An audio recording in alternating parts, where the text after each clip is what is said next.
അതിലെ നിങ്ങളുടെ വീട്ടിൽ എത്ര നായകളുണ്ട്? നമ്മുടെ ഇവിടെ ഏകദേശം ഒരു 70ഓളം നായ്ക്കുട്ടികളുണ്ട്. 70ഓളം ഉണ്ടോ?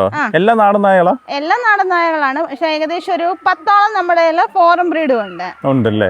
ഇതിപ്പോ ഏതാ? ഇപ്പൊ എന്റെ ഇരിക്കുന്നുണ്ടല്ലോ, അയ്യോ ഇങ്ങോട്ട് നോക്കിക്കേ കുഞ്ഞ്. ഇപ്പൊ എന്റെ ഇരിക്കുന്നുണ്ടല്ലോ നമ്മുടെ കേരളത്തിന്റെ സ്വന്തം ഇനമാണ്. സ്വന്തം ഇനം വെച്ചാൽ ഇവരുടെ പേരെന്ന് പറഞ്ഞാൽ മലയൻ എന്നാണ് പേര്. ഇവരെ വംശനാശം വന്നുകൊണ്ടിരുന്ന ആൾക്കാരായിരുന്നു. അപ്പം നമ്മൾ അവരെ കൊണ്ടുവന്ന് ഒരുപാട് ആൾക്കാരിൽ എത്തിച്ചിട്ടുണ്ട്. ഒരുപാട് പേരുടെയിലുണ്ട്. ഒരുപാട് പേർക്ക് ഉപയോഗപ്പെട്ട സാധനമാണ് ഈ വിത്തുങ്ങളെ. അതിന്റെ കുഞ്ഞാണോ കൈയിരിക്കുന്നത്? ഇവിടെ ഒരു ചെക്കൻ കൊച്ചാണ്. അല്ല, ഈ മലയെന്ന് പറഞ്ഞ നായനും ഉണ്ടല്ലോ, ഈ കാടുകളൊക്കെ ഉള്ള സ്ഥലത്താണ് കാണപ്പെടുന്നത് ഞാൻ കേട്ടിട്ടുണ്ട്. ശരിയാണോ? ഇവരെ ഉണ്ടല്ലോ ട്രൈബൽസ് വളർത്തിക്കൊണ്ടിരിക്കുന്ന ഒരു ഇനമായിരുന്നത്. നമ്മുടെ ഇവിടെ അടുത്താണ് ശബരിമല വനം. നമുക്ക് അങ്ങനെയാണ് ഇവരെ നമുക്ക് കിട്ടിയിരിക്കുന്നത്. അങ്ങനെയാണ് നമ്മുടെ ഇവിടെ ആള് വന്ന് അങ്ങനെ ഇവരുടെ മക്കളും കൊച്ചുമക്കളും ഒക്കെ ആയിട്ട് നമ്മുടെ ഏകദേശം ഒരു 10-20 പേരുണ്ട് മലയൻ തന്നെ. അപ്പൊ ഇവര് ഈ കാട്ടിലൊക്കെ താമസിക്കാന്ന് പറഞ്ഞു കഴിഞ്ഞാൽ കാട്ടു ജീവിക്കുന്ന ആൾക്കാരുടെ ഒക്കെ താമസിക്കുന്ന ആൾക്കാരാണോ? അങ്ങനെ താമസിക്കുന്ന ആൾക്കാരാണ്. അവരെന്തിനാ ഇവരെ ഉപയോഗിച്ചെന്ന് വെച്ചാൽ അവരുടെ പ്രൊട്ടക്ഷന് വേണ്ടി. കാടുകളിലൊക്കെ ഈ തേനും അങ്ങനത്തെ കാര്യങ്ങളൊക്കെ എടുക്കാൻ പോവല്ലോ. അപ്പൊ അങ്ങനെ അവരുടെ പ്രൊട്ടക്ഷന് വേണ്ടി ഉപയോഗിച്ചാണ്.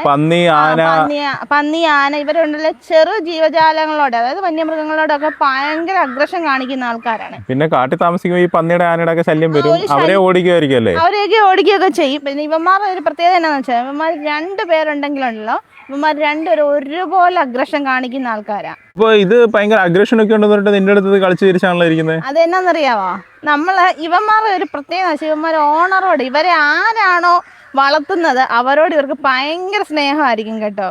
ഇപ്പം നമ്മൾ ഒരു നേരം ചോറ് കൊടുത്തിട്ടുണ്ടെങ്കിൽ പോലും ഇവന്മാർ ആ സ്നേഹം കാണിക്കുന്ന ആൾക്കാരാണ് കേട്ടോ.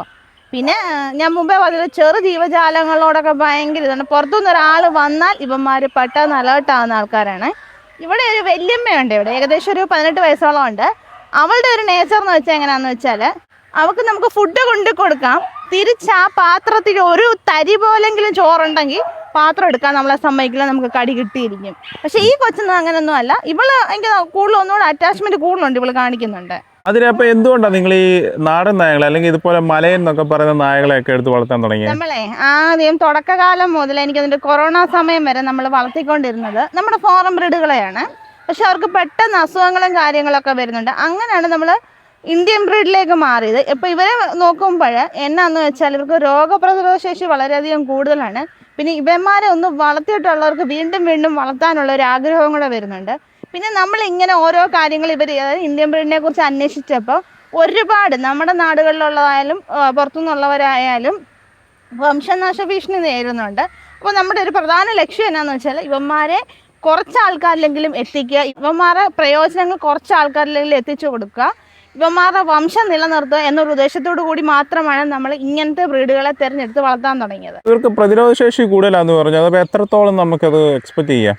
നമ്മളുടെ ഡോക്ടർമാർ പറഞ്ഞേക്കുന്നതെന്ന് വെച്ചാൽ നമ്മുടെ ഒരു വിദേശീന നായകൾക്കൊക്കെ ആണെങ്കിൽ ഒരു അസുഖം വന്നാൽ 100-ൽ 40% അവർ പറയാറുള്ളൂ അവരുടെ കാര്യത്തിലുള്ള കാര്യങ്ങൾ. പക്ഷെ ഈ നാടൻ നായയുടെ കാര്യത്തിൽ 100-ൽ 70% ഡോക്ടർമാർ പറയുന്നുണ്ട് ഇവർ പിടിച്ചു നിൽക്കും. അത് രോഗം വന്നാൽ അവർക്ക് പിടിച്ചു നിൽക്കാനുള്ള കഴിവുണ്ട്. അത് നമ്മുടെ കാലാവസ്ഥയായിട്ടൊക്കെ ഇവർ ഇണങ്ങി ചേർന്ന് വളരുന്ന ആൾക്കാരാണ്.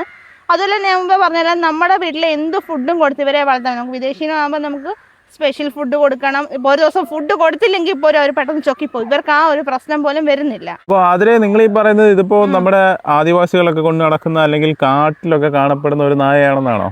അത് തീർച്ചയായും അത് തന്നെയാണ്. ഇപ്പോഴും ഇവരെ കുറിച്ച് അറിയാത്ത ആൾക്കാരുണ്ട്. എന്നാൽ ഞാൻ ഈ വീഡിയോ എനിക്ക് കേരളത്തിൽ ഞാൻ മാത്രമേ ഇവരെ കുറിച്ച് പറഞ്ഞിട്ടുള്ളൂ. ചില പുസ്തകങ്ങളിലൊക്കെ പറയുന്നുണ്ട്. ഇപ്പം അതായത് കൊറോണ സമയമല്ല, വെള്ളപ്പൊക്കത്തിന്റെ സമയത്താണ് നമ്മൾ ഇന്ത്യൻ ബ്രീഡിനെ പരിചയപ്പെട്ട് യൂട്യൂബിലൊക്കെ വീഡിയോസ് ഇടാൻ തുടങ്ങിയത്.